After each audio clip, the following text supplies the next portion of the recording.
Okay, today is October 25th, and this is number 2 demolition on my Aristocrat 1972 Lo-Liner trailer. I'm out here in my yard.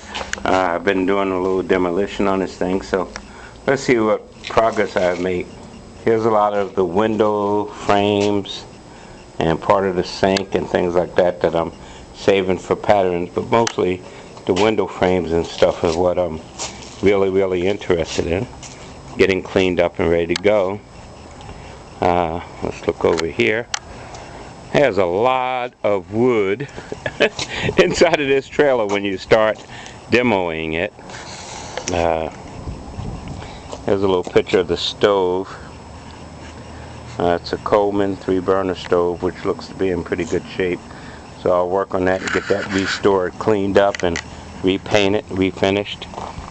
This is a lot of the wood and stuff that came from inside. Basically, I'm ripping this thing apart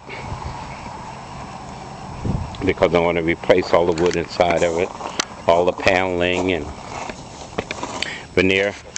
Right in here inside the doors, the heater, that's what's left. I'll unbolt that and get that out of here tomorrow. And that's from what I understand from an RV dealer, that's a pretty good type heater. It's a Coleman heater. So I'll see what that works out to be.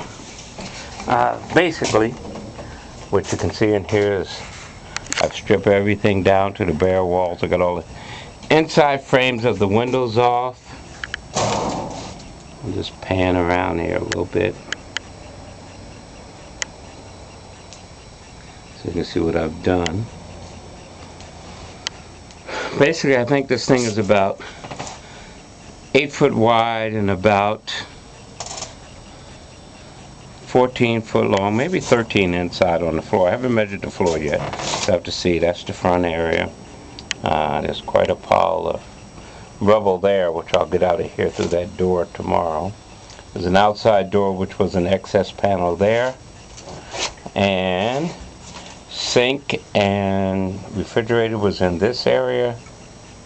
There's a vent for where the range hood vented out, and there were cabinets above it. And this window here was like where the bunk beds are.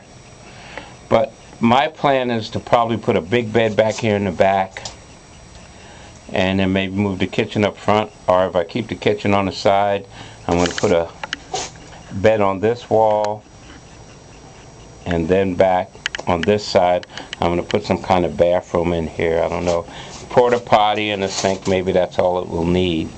But once I get the floor all cleaned up and measure everything out, then I'll know what to do.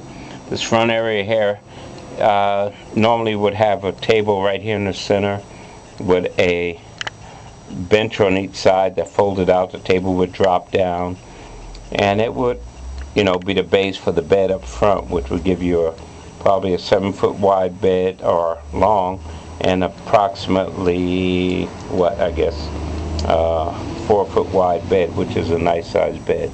So anyway, as you can see, there was a little bit of skin damage in the corners, and you can see some pretty dirty wood in places where the water had run in here at one or two times before. But we had some pretty heavy rains here in the past couple of weeks, and it seems that it wasn't leaking again. But all of this will be taken care of. I will definitely get any place where there's bad wood like this, and replace all of that, which I will show you in later videos as I start framing this out and redoing it again. Get rid of the dry rot and anything that's rotted, and replace it with all new furring strips and things like that. It's one of these things stayed together. The construction on these, as you can see, compared to today's standards, are pretty flaky. I mean, just a few staples to hold everything together, and it was definitely built from the inside out. Skin was the last thing to go on after the insulation and stuff. And as you look up here at the top, this ceiling is only where I am standing right now, my head will touch the ceiling, which is 6 foot.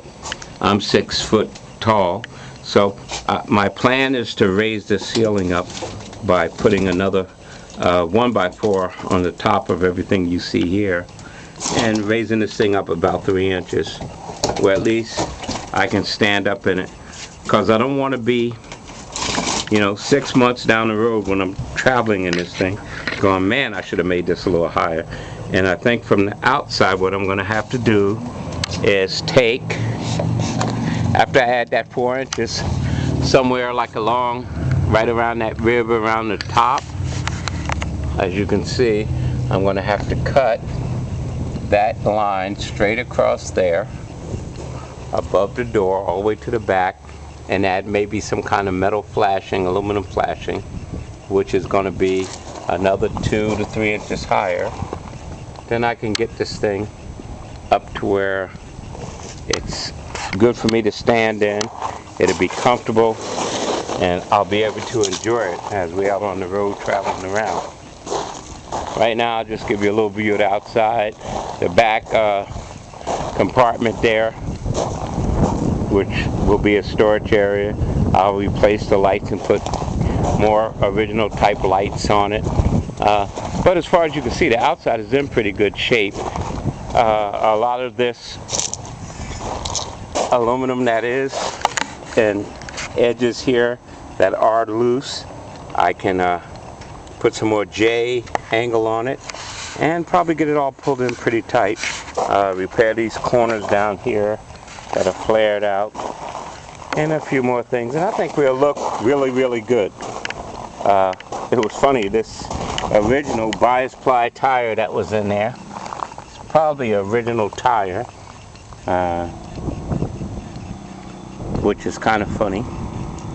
And of course the old original wiring is hanging kind of loose in here, but I will go through and restore everything, and it will be as good or better as it was from day one. At least that's my plan right now. I don't plan on having this thing on the road for another year or so, so I have all the time in the world to work on it. It's not a major project that has to be done right away, but things like this will be replaced, and we'll see what we come up with. So right now, that is Aristocrat Lo-Liner 1972 tees, and I will continue to make progress.